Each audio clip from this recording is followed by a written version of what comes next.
Hey guys, welcome back to my channel.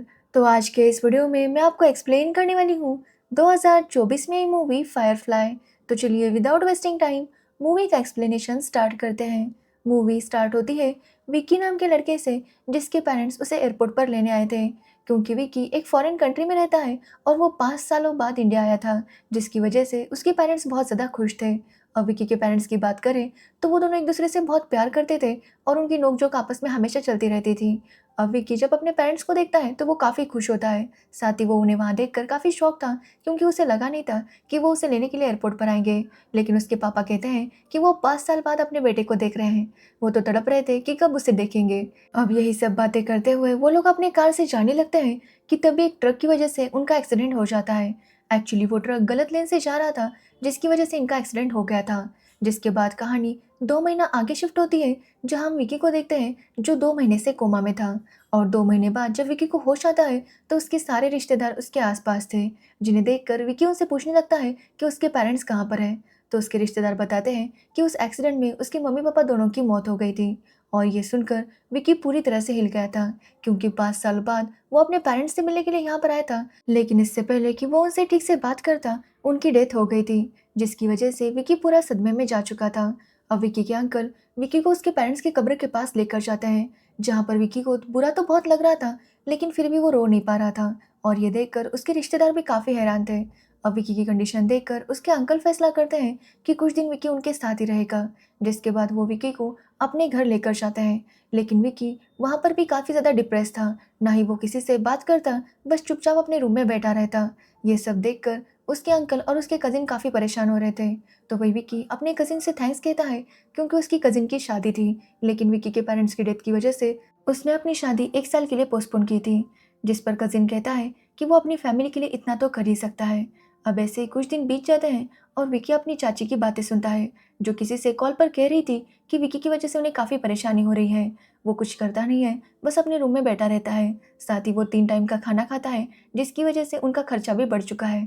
अब ये सब सुनकर विकी को काफ़ी बुरा लगता है क्योंकि विकी के पापा विकी के अंकल की हमेशा मदद किया करते थे, लेकिन फिर भी उसकी आंटी उसके बारे में ऐसा सोचती थी, जिसकी वजह से विकी काफ़ी गुस्सा होता है और अपनी आंटी को काफ़ी बातें सुनाता है। वो अपनी आंटी को याद दिलाता है कि जब उनके बेटे की शादी फिक्स हुई थी तो भी उसके पापा ने उन्हें काफ़ी ज़्यादा पैसे दिए थे ताकि उनके बेटे की शादी अच्छे से हो जाए, लेकिन जब उनके साथ बुरा हुआ है तो वो विकी के साथ ऐसा बिहेव कर रही है।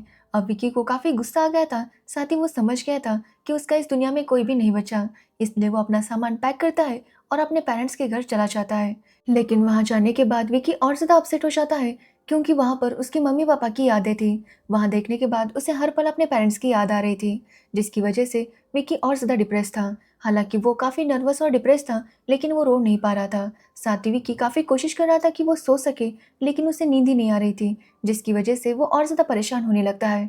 वो कितनी बार डिसाइड करता है कि वो सब कुछ भूल कर आगे बढ़ेगा, लेकिन उससे ये सब करना नहीं हो रहा था, जिसकी वजह से वो बहुत ज़्यादा नशा करने लगता है ताकि उसे थोड़ा सा आराम मिल सके।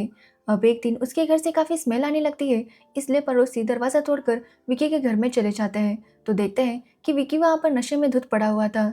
ये देखकर उसके पड़ोसी विकी के ऊपर दया नहीं दिखाते क्योंकि उनका कहना था कि विकी के घर वाले तो उसकी हमेशा तारीफ किया करते थे कि उनका बेटा बहुत अच्छा है, ऐसा है वैसा है, लेकिन ये तो पूरा नशेड़ी है। कोई भी विकी के दुख को समझने की कोशिश नहीं कर रहा था, बल्कि सब लोग विकी के पेरेंट्स की अपब्रिंगिंग पर ही सवाल उठा रहे थे। और ये देखकर विकी को काफ़ी बुरा लगता है क्योंकि विकी की वजह से उसके पेरेंट्स की बदनामी हो रही थी, इसलिए वो डिसाइड करता है कि वो खुद को चेंज करने की कोशिश करेगा। इसलिए विकी नशा करना बंद कर देता है और रोज़ एक्सरसाइज वगैरह करने लगता है। लेकिन ये सब करने के बाद भी विकी को नींद नहीं आ रही थी, ना ही उसे किसी चीज़ की खुशी मिल रही थी और ना ही वो ठीक से सो पा रहा था, जिसकी वजह से वो काफ़ी परेशान था। और विकी को छोटी छोटी चीज़ें बहुत ज़्यादा इरिटेट करने लगी थी। अगर उससे हल्की सी आवाज़ भी आती तो भी वो गुस्सा करने लगता। अब एक दिन विकी एक होटल में खाना खाने के लिए जाता है, जहाँ पर 2 पॉलिटिकल पार्टी के लोग आए थे सुलह करने के लिए। अब एक पॉलिटिकल पार्टी का आदमी विकी के बाजू में ही बैठा था और वो काफ़ी आवाज़ करके खाना खा रहा था, जो देखकर विकी काफ़ी इरिटेट होने लगता है और वो उस आदमी से कहता है कि वो ऐसा ना करे, लेकिन वो उसकी बात नहीं सुनता, जिसकी वजह से विकी काफ़ी इरिटेट होता है और उस आदमी को थप्पड़ मार देता है। ये देखकर उसका फ्रेंड काफ़ी भड़क जाता है और विकी के ऊपर पानी डालता है, लेकिन वो पानी गलती से दूसरे पार्टी के लोग पर पड़ता है, जिसकी वजह से वो लोग काफ़ी भड़क जाते हैं और उन दोनों में आपस में मारामारी होने लगती है। अब विकी भी उनके बीच फंस जाता है और वहाँ पर वो भी अपनी सारी भड़ास निकालते हुए मारपीट करने लगता है। अब विकी उन्हें मारता भी है और उनसे मार भी बहुत ज़्यादा खाता है। जिसके बाद जब वो घर आता है तो उसे बहुत ही बुरी तरह से नींद आती है और वो लगभग 30 घंटे सोता है। जिसके बाद जब विकी उठता है तो उसे काफ़ी बेटर फील हो रहा था। जिसके बाद विकी समझ गया था कि अगर उसे चैन से सोना है तो उसे इस तरह से लड़ाई झगड़ा करना होगा। इसलिए विकी फुटबॉल खेलने वालों के साथ जाकर लड़ने लगता है और वो लोग विकी को काफ़ी पीटते हैं कि तभी वहाँ पर पुलिस आती है और सबको अरेस्ट कर लेती है। उन्होंने विकी को भी अरेस्ट किया था। जिसके बाद वहाँ पर विकी का अंकल आते हैं और उसे छुड़वाते हैं। अब विकी समझ गया था कि उसे जो नींद आई थी वो दर्द की वजह से आई थी, ना कि लड़ाई झगड़ा करने की वजह से। इसलिए विकी डिसाइड करता है कि वो खुद को चोट पहुंचाएगा ताकि उसे नींद आ सके। जिसके बाद वो वैसा ही करने लगता है। लेकिन फिर भी विकी को ठीक से नींद नहीं आ रही थी। ये सब देखने के बाद विकी के अंकल विकी को एक स्कूल टीचर की जॉब दिला देते हैं, क्योंकि अगर विकी बच्चों के बीच रहेगा तो वो खुश रहेगा। लेकिन वहाँ जाने के बाद बच्चों की छोटी छोटी बातें विकी को इरिटेट करने लगती है और वो बच्चों के ऊपर बहुत ज़्यादा भड़कने लगता है। अब ये बात जैसे ही उसके प्रिंसिपल को पता चलती है वो विकी को स्कूल से निकाल देते हैं। जिसके बाद विकी फिर से लड़ाई झगड़ा करने में लग जाता है। अब एक दिन जब विकी घर पर था तभी वहाँ पर पुलिस आती है। विकी को लगता है कि फिर से किसी लड़ाई झगड़े की वजह से पुलिस उसे लेने के लिए आई होगी। लेकिन पुलिस वाले उसे बताते हैं कि उसके पेरेंट्स का एक्सीडेंट जिस ट्रक की वजह से हुआ था वो ट्रक ड्राइवर मिल चुका है। जो सुनकर विकी को उस ट्रक ड्राइवर पर काफ़ी गुस्सा आता है और वो उसे ज़ोर से पंच मारता है। ये देखकर पुलिस वाले उसे बाहर जाने के लिए कहते हैं। अब विकी को अपने पेरेंट्स को खोकर 195 डेज हो गए थे और इतने दिनों बाद वो पहली बार रोने लगता है। वो बहुत ज़्यादा फुट फुट कर रोता है क्योंकि उसे बहुत ज़्यादा बुरा लग रहा था। जिसके बाद विकी को थोड़ा सा बेटर फील होने लगता है, पर अभी भी विकी हंस नहीं पा रहा था। अब विकी का बर्थडे आता है जिस दिन वो अपने मम्मी पापा के पुराने वीडियोस देखने लगता है, जिसमें वो देखता है कि वो तीनों कितने खुश थे। और ये देखकर वो काफ़ी इमोशनल होता है और डिसाइड करता है कि वो कुछ भी करके अपने मम्मी पापा को वापस लाएगा। जिसके बाद वो सोचने लगता है कि क्यों ना वो एक टाइम मशीन बनाए और अपने मम्मी पापा का एक्सीडेंट होने से बचा ले। एक्चुअली अब तक ये मूवी काफ़ी रियल लग रही थी, लेकिन ये टाइम मशीन वाला ट्विस्ट काफ़ी ज़्यादा अलग था। अगर ये नहीं भी होता तो भी मूवी काफ़ी अच्छी होती। विकी टाइम मशीन बना रहा था कि तभी एक दिन उसके घर पर एक पिज़्ज़ा डिलीवरी बॉय आता है। लेकिन जब विकी पिज़्ज़ा ले रहा था तभी उसकी टाइम मशीन में ब्लास्ट होता है, जिसकी वजह से विकी को काफ़ी चोट लगती है। तो वही हम देखते हैं कि पिज़्ज़ा वाला बॉय वहाँ से गायब हो चुका था। तो वही विकी को हॉस्पिटल लेकर गए थे क्योंकि उसे बहुत ज़्यादा चोट आई थी। अब वहाँ से ठीक होने के बाद विकी एक ग्रुप को ज्वाइन करता है जो डिप्रेशन से डील करने में लोगों की मदद किया करता था। अब वहाँ पर विकी लोगों से मिलने लगता है और उनकी कहानियाँ सुनने लगता है। अब वहाँ की जो काउंसलर थी वो विकी से भी कह रही थी कि वो भी अपनी कहानी सुनाए, लेकिन विकी बार बार उसे डिनाई करता। जिसके बाद उन्हें अलग अलग टास्क दिए जाते हैं और विकी उन टास्क को करने लगता है, लेकिन उसे कुछ ज़्यादा मज़ा नहीं आता। आखिर में विकी को एक टास्क दिया गया था कि उसे किसी लड़की के साथ डेट पर जाना था। इसलिए विकी काफ़ी मुश्किल से एक लड़की को चूज़ करता है और उसके साथ डेट पर जाता है। उस लड़की का नाम नेहा था और विकी जब नेहा से मिलता है तो उसे नेहा बहुत अच्छी लगती है। वो दोनों बहुत ज़्यादा बातें करते हैं और यहाँ पर विकी को पता चलता है कि नेहा ने भी रिसेंटली अपने मम्मी पापा को खोया है। ये देखकर विकी समझ जाता है कि वो अकेला ही नहीं है जो इस दर्द से गुजर रहा था।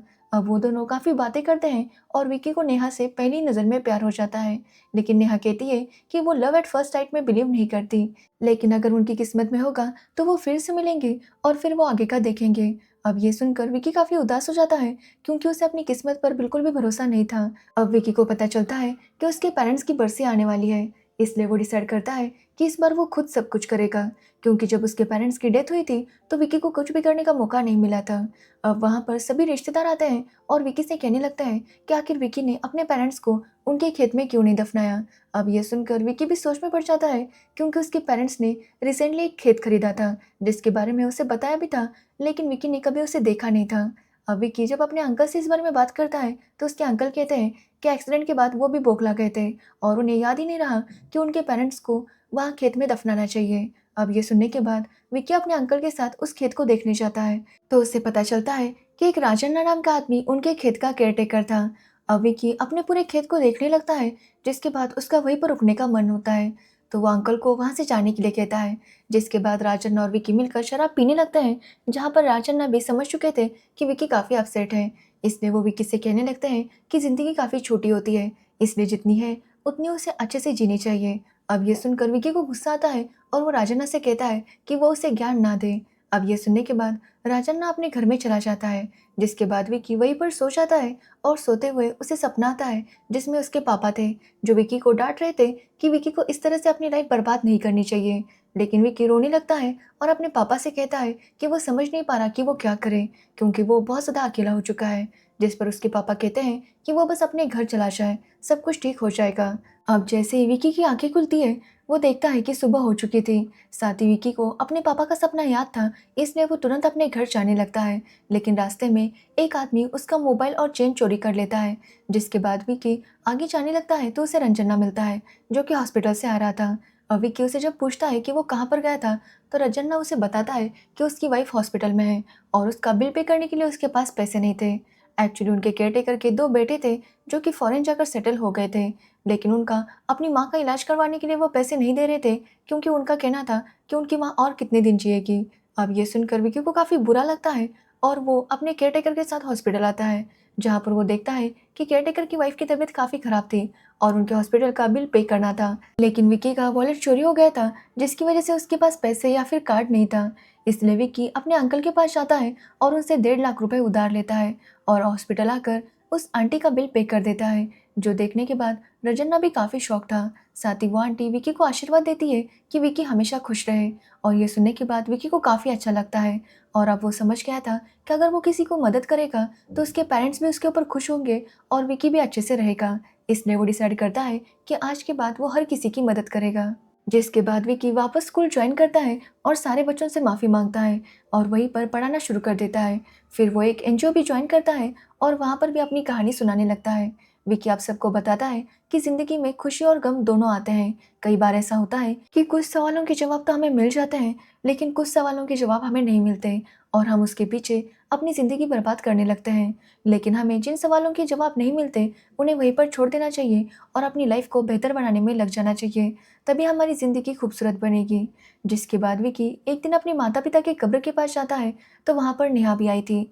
एक्चुअली नेहा के पेरेंट्स को भी वहीं पर दफन किया गया था। अब नेहा जब विकी को वहाँ पर देखती है, तो वो काफ़ी खुश होती है, क्योंकि किस्मत ने उन्हें फिर से मिलवा दिया था। यानी कि अब आगे उनके बीच कुछ हो सकता था, जिसकी वजह से विकी और नेहा दोनों ही काफ़ी खुश थे, क्योंकि कहीं न कहीं उनके पेरेंट्स की ब्लेसिंग की वजह से ही वो दोनों वापस मिले थे। और यहीं पर विकी की कहानी एंड हो जाती है। जिसके बाद सीन शिफ्ट होता है उस पिज़्ज़ा डिलीवरी बॉय पर, जो टाइम मशीन के ब्लास्ट होने के बाद एक्चुअली टेलीपोर्ट हो गया था उस टाइम में, जब विकी के मम्मी-पापा का एक्सीडेंट हुआ था। और जब वो रोड से जा रहा था, तभी विकी और उसके पेरेंट्स की कार का एक्सीडेंट होता है और वही पिज़्ज़ा डिलीवरी बॉय एम्बुलेंस को कॉल करके बुलाता है और यहीं पर ये मूवी एंड हो जाती है। तो ये थी फायरफ्लाई मूवी की स्टोरी। अगर आपको इस मूवी की स्टोरी और मेरा एक्सप्लेनेशन अच्छा लगा हो, तो वीडियो को लाइक, कमेंट, शेयर ज़रूर करना और मेरे चैनल को सब्सक्राइब करना बिल्कुल मत भूलना। Thanks for watching video.